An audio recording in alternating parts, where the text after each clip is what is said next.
Good morning, everyone. I hope that you all had a wonderful Thanksgiving a few days ago, and I hope that no one ate so much that they gave themselves an upset belly.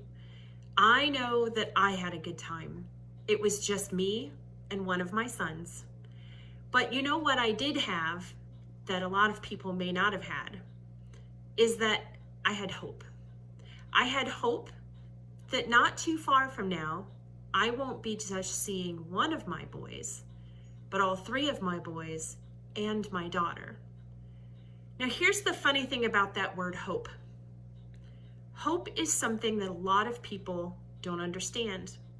They don't know how to have it, they don't know how to get it, and they don't understand how powerful it is.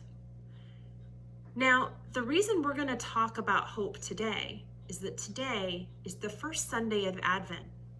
And this week, we're all going to light one candle. We're going to light one of the purple ones, and this one's name is Hope. This is the Sunday when we focus on the hope we have for ourselves, for our families, for our friends and our neighbors, for our church, and for the whole world. Now, what I said about not understanding hope is it's one of those things that's hard to describe. Hope sometimes is just a good feeling that we hold on to when times are tough. Sometimes hope is a word or a phrase that someone has said to you once that meant a lot, that helps you to get through tough times, or gives you courage to continue to fight for what is right for you, even when there isn't anything to really fight for.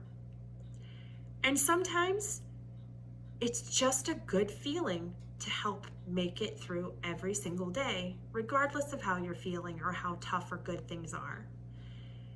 So the one thing I'd like you to do is think about what are some of the things that give you hope, that give you that warm feeling of encouragement or love or courage, or the things that have helped you make it through something that was tough, or to help you in a time when you were doubting yourself, or to help you to understand yourself more when you were having a tough time being okay with who you are.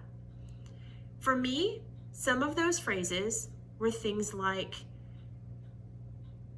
God won't give you more than you can handle because he's always there to help you through it. Or that God will test you like gold is tested in fire. Those phrases, when I was going through some tough times, gave me courage. And there are even things that pop into my head when I've accomplished something. They're a little thing that reminds me to remember to thank God when those good things happen. But I have an idea of something I'd like you to do this week. And hopefully for each week, we will have another thing for you to do to help make Advent special for you and something that you can share with your family. This Sunday, I would like you guys to make a little box.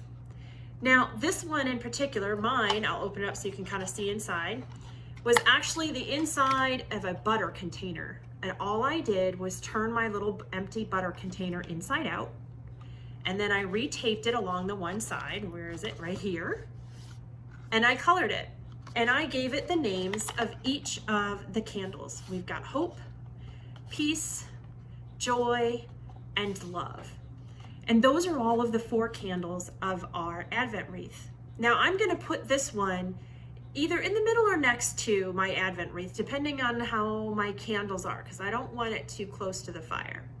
But what I'm going to do with this box is each week, depending on what word it is that we're focusing on, we are going to write down something, a reflection of what we heard in church, or a reflection of something that happened that pertains to that word. So this week is hope.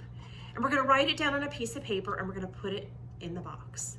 And then we're going to close up our box and we're just going to let it sit. And each Sunday we'll open it back up again and repeat that process with each of the words that we're going to focus on. Now here's what I'd like you to do though, is save those. And on Easter Sunday, we're going to open those back up again and we're going to read them and read what our thoughts were. And you can put in more than one piece of paper for each Sunday. And you don't have to share it with everyone, but we're going to look back and see how maybe some of those things are things that we can help us to be prepared for when Jesus comes and he comes to take us all to heaven. Or how we can be prepared every Christmas to make sure that we renew our welcomeness of Jesus in our lives. So I hope you get a chance to make your box, and I hope that you get the chance to focus on the hope in your life. Have a good Sunday.